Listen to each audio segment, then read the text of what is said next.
Well, the winner itself was NBC and its platform. 4 years ago, they realized there were 125 million or so unique viewers in China, 4 billion watching television around the world. They said, let's monetize, let's spend our $1 billion, but let's see if we can figure out how to get some investment back. The ad revenue of $1.2 billion, it's digital as well as television. They are clearly a winner. By the way, Corey, it beats 1924 when they sold radio rights to maybe 7 radio sets, and it beats 1968 in Mexico City, whereas the first game's in color. We've come a long way. Well, and maybe the big innovation here this year was social media being, just say, a big worldwide platform. It's existed in previous Olympics, but never to the scale it has today. A lot of Twitter, a lot of Facebook, too, in this Olympics. Yeah, Facebook's a winner, 150 or so million American users, but international as well. And we now have 48 to 50 million athlete page likes, athlete likes.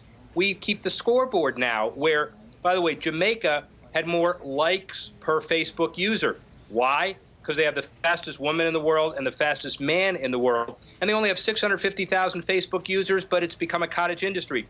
It's so prolific now that the IOC will strike an official commercial relationship with Facebook and others as soon as the next Olympics. It's interesting.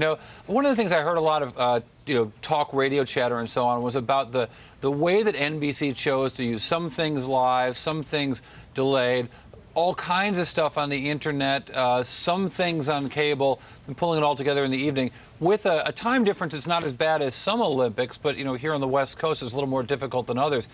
Is there any sense of how that played out from a media standpoint? Yeah, let's call it a loser. Not NBC, but the time zone conundrum. How's that? Because they embargoed beach volleyball and gymnastics and basketball over the next couple of days for prime time, but yet everybody in the civilized world seemingly knew the results in advance.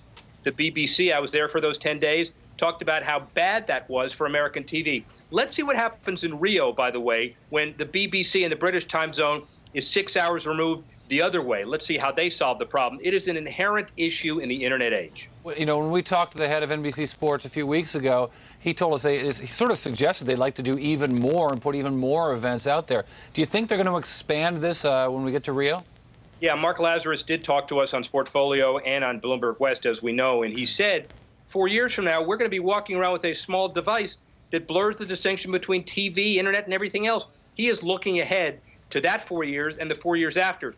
They've sunk $5 billion into subsequent Olympics through 2020, and they need to make this strategy work and work well.